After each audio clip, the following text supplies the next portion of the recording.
Action! Hello, I'm F. Gary Gray. I'd like to welcome you to the Axe Attractions presentation of the 2006 Black Filmmaker Series.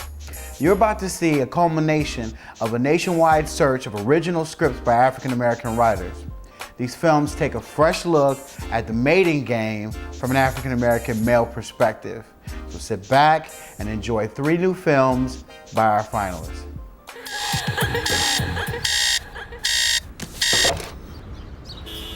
Unlimited possibilities.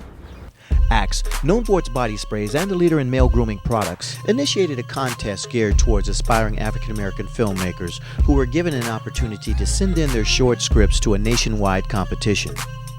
The response was enormous. Over 200 applicants answered the call by sending us their original screenplays, which were reviewed by a team of industry professionals. It took a little time to narrow the field down, but 3 finalists emerged from the pile of scripts. They were contacted and then flown to Los Angeles to shoot their films. Axe spent a lot of time talking to producers, writers, directors, and target consumers about what's missing in film, and the same thing kept coming up, which was a lack of true representation of the black mating game experience. Axe Body Spray is all about giving guys the confidence to get the girl, and the Axe Black Filmmaker Series allows filmmakers to tell those stories and share them with the world. So what Axe wanted to do with this program is allow filmmakers and give them the opportunity to share those stories through film. At the end of the day, we had to actually show them how important teamwork is. And I think when they looked to us and saw, you know, Donahue and Bobby and Tony and Kevin discussing things that affected all 3 of their sets to make their shoots better, then they knew, oh, okay, then on set, it's not just me and my vision, it's me and my DP and my gaffer and my grit, and it's everybody, it's the entire team. Only in Your Dreams was written by Richard Montgomery of Cleveland, Ohio. Holy Fit was written by Stephanie Lewis of Brooklyn, New York. And The Let Out Guys was written by Selden Shaw of Washington, D.C. They got to meet their assigned producers Donahue Tuitt, Tony Bracy, and Bobby Mardis, who talked about their production plans of attack.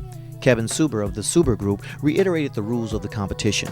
Their films were to take a fresh look at the mating game from a male perspective, and they could not exceed a $35,000 production budget and a $5,000 cash award.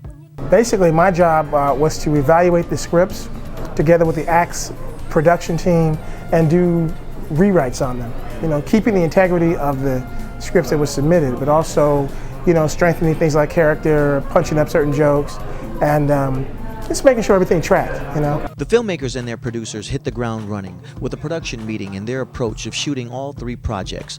Manuals were distributed and the rules and regulations were discussed regarding the 4 to 5 day shoot. Auditions and callbacks were conducted at Film Independent, and the cast of all 3 productions were chosen. So therefore, we have to be concise, we have to be to the point, you have to have your shot list structured. The directors were provided a crew of approximately 20 people complete with cameras, lights, and sound, and all the tools needed to bring their vision to life.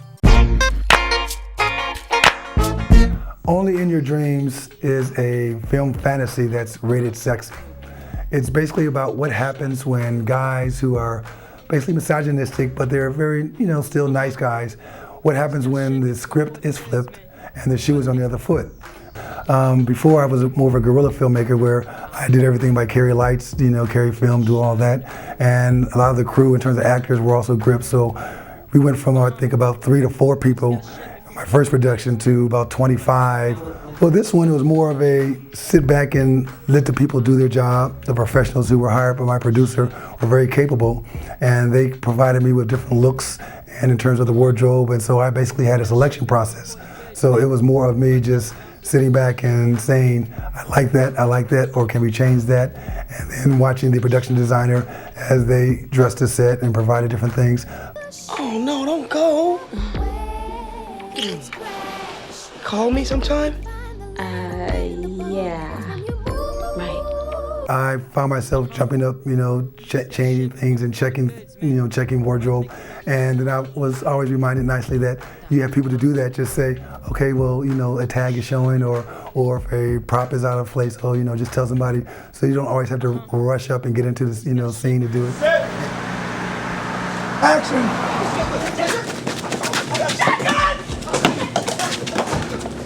And I guess I had a hard time initially kind of directing people in the sense of telling them what to do. You know, it's easy for me to get up and do it. And after a while, I realized that everybody that was involved had a certain ownership. So when I talked to people, it was always about, this is our film we're making, this is our film we're making.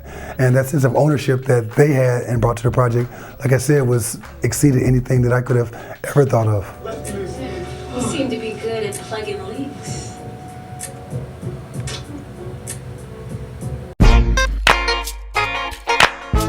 So Holy Fit was sort of a compilation of stories from many of the guys that I've associated with, and you know, sort of a creative take as to how guys really do go through this dating world. So I do have. Can you tell me what? Can you tell me when you see her, please? Okay. My crew is so good. They're patient. They're very dedicated. I'm very impressed with who my producer put on this team. I'm impressed with the skill level. I'm impressed with their motivation to work with me every day, to put long hours. Is Raider throwback jersey. It doesn't say Raiders on it. It just says stable. Exactly. That's exactly what I was thinking. Have this probably slouched here, and then just have just a regular couch or a regular chair, one of those chairs. He's just plopped there playing with his, or he can be on the floor. You know what I'm saying? Action. So wait, you're the reason why my sex life's been in the red. More like the blue, wouldn't you say? I also really had sort of this thought that, you know, the whole world that I know, I have to make sure that I do them right, you know, that they're on my shoulders. So it was excitement, and then intense anxiety, and then hope that I would do right. I couldn't have scripted this any better. To see her come in and as timid and shy as she was, and here in the third day, she's mastered her crew, she's mastered her cast, and there are less times that she's relying upon me, which is good.